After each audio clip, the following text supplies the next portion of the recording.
हर हर महादेव, जय शिव शंभू। सावन के महीने में अगर आप शिवलिंग की पूजा करते हो और अगर आपके पास कोई भी सामान नहीं है तो अगर आप ये एक चीज़ चढ़ा देते हो तो मात्र एक चीज़ चढ़ाने से आपके सभी पूजा का फलों का प्राप्ति हो जाता है। यानी अगर आप पूजा में कोई भी सामान नहीं है, आपके पास कुछ भी नहीं चढ़ाते हो, चावल नहीं चढ़ाते हो, अक्षत नहीं, इत्र नहीं, धूप नहीं, दीप नहीं, कुछ भी नहीं चढ़ाते हो, बट आपको एक चीज़ ये चढ़ा देना है। अगर ये मात्र एक चीज़ चढ़ा देते हो तो सभी पूजा का पुण्य आपको मिल जाता है। एक चीज़ चढ़ाओगे तो जो भी पूजा में सामग्री चढ़ाया जाता है उन सभी चीज़ों का आपको फल प्राप्त हो जाता है। वो चीज़ कौन सी है, तो इसलिए आप लोग वीडियो में लास्ट तक जरूर बने रहें। सावन में अगर आप शिवालय जाते हो, शिवलिंग की पूजा करते हो, तो आपको हमेशा इस चीज़ का विशेष ध्यान देना है कि आपको शिवलिंग की पूजा करना है तो आपके पास हमेशा बेलपत्र होना चाहिए। चाहे आपके पास अक्षत हो ना हो, घी का दीपक हो ना हो, इत्र हो ना हो, चलेगा। लेकिन अगर आप शिवालय जाते हो तो शिवलिंग पर एक बेलपत्र अगर आप समर्पित कर देते हो तो वो पूजा आपके सभी चीज़ों को चढ़ाने का जितना फल मिलेगा उतना आपको मिल जाता है मात्र एक बेलपत्र चढ़ाने से। क्योंकि जो बेलपत्र का पौधा है ना, पेड़ है, उसकी 365 दिन पूजा हुई है तो वो बहुत पवित्र है, तो उसको आपको जरूर करना है। अगर आपके पास कोई भी पूजा सामग्री नहीं है तो आपको बेलपत्र से ही भगवान शंकर को एक लोटा जल चढ़ाओ, एक बेलपत्र चढ़ाओ, वो आपकी वो मनोकामना जरूर पूर्ण करेंगे। जिस मनोकामना को लेकर आप जल चढ़ा रहे हो, बेलपत्र चढ़ा रहे हो, या कोई भी आपके जीवन में संकट आने वाला होगा वो शीघ्र दूर कर देंगे। लेकिन जब भी आप शिवलिंग के ऊपर जल चढ़ाओ तो आपको एक बेलपत्र जरूर चढ़ाना है शिवलिंग के ऊपर। शिव पुराण में तो यहाँ तक बताया गया है कि जो दीपक आप अखंड ज्योत जलाते हो मंदिर में, शिवालय में जो आप अखंड ज्योत जलाते हो उसी को आपको उठा के आरती नहीं करना है। जो आप अखंड ज्योत जलाए हो उसको रखे रहने देना है। आरती करने के लिए आपको अलग से दीपक तैयार करना है। चाहे आपके घर का पूजा हो, चाहे आप शिवालय जाकर पूजा कर रहे हो, जहाँ भी आप करते हो, अगर वो 10 से 15 मिनट 20 मिनट रखा रह गया है उस दीपक, तो आपको आरती करना है तो अलग दीपक तैयार करके आपको आरती करना है। आरती के समय पति पत्नी या मतलब पुरुष महिला दोनों को सर ढक के रखना है। अगर माताएं बहनें कर रही हैं तो अपने सर से पल्लू डाल लें, और जो पुरुष कर रहे हैं तो उनको तावल सर पे डाल के आरती करना चाहिए। नहीं तो क्या है कि पुण्य तो नहीं मिलता लेकिन पुण्य क्षीण जरूर हो जाता है अगर इस तरीके से आप आरती करते हो। आरती करने का एक विशेष तरीका और बताया गया है कि आपको बैठ के आरती कभी नहीं करना है। आपको खड़े होकर सीधे हाथ की हथेली में आरती की थाली लेनी है और बाएं हाथ की हथेली में आपको घंटी लेनी है। एक हाथ से आरती करते रहो, एक हाथ से घंटी बजाते रहो, तो आपको पूजा करने का फल प्राप्त होता है। अगर आपकी पूजा में कोई भी गलती हो गई है, मान लो भूल से कोई गलती भी हो गई, तो अब लास्ट में आप पूजा के बाद में अगर आरती करते हो तो वो जो भी गलती हुई होगी वो समाप्त हो जाती है, गलती आपकी मतलब क्षमा हो जाती है। तो आपको आरती खड़े होके ही करना चाहिए, सर पे पल्लू रख के। अब बात कर लेते हैं अगले उपाय की, जो कि आपको बेल पत्र से ही करना है। इस उपाय को करने के लिए क्या करना है, आपको सबसे पहले लेना है एक बेलपत्र और पीला चंदन। पीला चंदन ले लेना है या फिर लाल चंदन ले लेना, कोई भी चंदन आप ले लीजिए, उसको कटोरी में थोड़ा गाढ़ा घोल लीजिए।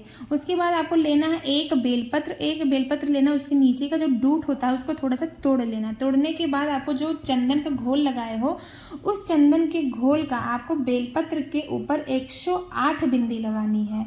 उसी तीनों बेलपत्र पे आपको 108 बिंदी लगानी है। अगर आपको जगह नहीं मिलता तो एक बिंदी के ऊपर एक बिंदी आप लगा सकते हो, लेकिन उसी तीनों पत्तियों ऊपर मिलाकर आपको 108 बिंदी लगानी है। जब आप बिंदी लगाओ तो ओम नमः शिवाय या नमः शिवाय ओम या श्री शिवाय नमस्तुभ्यम मूल मंत्र का जाप करते हुए आपको बिंदी लगाना है। उसके बाद आपको सीधे हाथ की हथेली में वो बेलपत्र लेकर सबसे पहले आपको माता अशोक सुंदरी की स्थान पर टच कराना है। वहाँ टच कराने के बाद आपको जहाँ पर शिवलिंग रखा रहता है कटी भाग, वहाँ पर आपको स्पर्श कराना है, टच कराना है। उसके बाद आपको उस बेलपत्री को शिवलिंग के ऊपर समर्पित कर देना है। जब आप बेलपत्र समर्पित करो तो अपनी मनोकामना बोल के करो।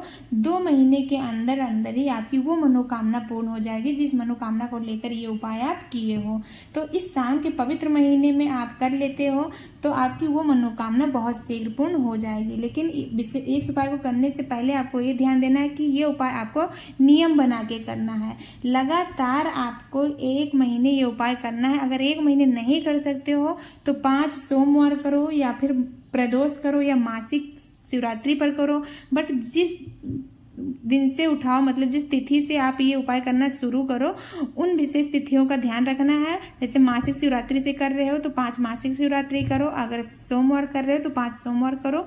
जिस मनोकामना को लेकर कर रहे होंगे बाबा, वो आपकी मनोकामना बहुत शीघ्र पूर्ण कर देंगे। तो बेलपत्र के पत्ती पर आपको 108 बिंदी लगाकर अपनी मनोकामना बोलते हुए ये उपाय जरूर करें। अब बात कर लेते हैं अगले उपाय की, जो कि आपको हरे मूंग के दाल से करना है। हरा मूंग ले लेना है साबुत, और आपको क्या करना है, वो शिवलिंग के ऊपर आपको समर्पित कर देना है। शिवलिंग के ऊपर समर्पित कर देते हो तो इससे क्या फल मिलता है कि आपके घर में सुख समृद्धि बनी रहेगी, वैभव बना रहेगा, मतलब कला कलेश नहीं रहेगा, आपस में लड़ाई झगड़ा नहीं होगा। अगर आप हरा उड़द, हमारे मूंग के दाल शिवलिंग के ऊपर चढ़ाते हो साबुत वाले, तो भगवान शिव बहुत शीघ्र ही प्रसन्न हो जाएंगे और आपके घर में जो भी कष्ट होंगे वो बहुत शीघ्र दूर कर देंगे। तो हरे मूंग शिवलिंग के ऊपर सावन के महीने में जरूर चढ़ाएं। अब बात कर लेते हैं काला उड़द अगर शिवलिंग के ऊपर चढ़ाते हो तो उससे क्या फल प्राप्त होता है आपको। अगर आपके घर पे कोई जादू टोना कर दिया है या किसी नकारात्मक दृष्टि का प्रभाव पड़ गया है आपके घर के ऊपर, या कोई कराया कर दिया है आपके घर के ऊपर, तो आपको क्या करना है, इस सावन के पावन महीने में आपको लेना है काला उड़द। काला उड़द लेकर जाना है शिवालय। शिवालय जाकर आपको इस काले उड़द को शिव जी के पिंडी से आपको टच कराना है, शिव पिंडी से आपको टच करा लेना है। उसके बाद आपको वो साबुत वाले जो काले उड़द हैं लेकर चले आना है अपने घर। अपने घर आके मुख्य द्वार पर आपको खड़े होकर मेन गेट पर उस काले उड़द को पूरे घर में और बाहर से ही पूरे छत पे पूरा आपको बिखेर देना है। ऐसे कर देते हो तो महादेव की कृपा से कोई कितना ही प्रयास क्यों ना कर ले, आपके घर पर कोई भी बुरा साया नहीं टच करेगा, कोई भी बुरा साया नहीं पड़ेगा। कोई अगर कितना भी प्रयास करेगा कि इनके घर पर ला कुछ किया कराया करा दे, तो उसकी कोई हिम्मत ही नहीं होती, क्योंकि भोलेनाथ आपके रक्षा करने वाले हैं। अगर सावन के पवित्र महीने में आप काला उड़द शिव पिंडी से लगाकर और अपने घर के ऊपर घर में पूरे छिड़काव कर देते हो तो ये कुछ विशेष उपाय थे जो कि आपको सावन के महीने में करना है, या जब आपको टाइम मिल जाए तब आप इस उपाय को कर सकते हो।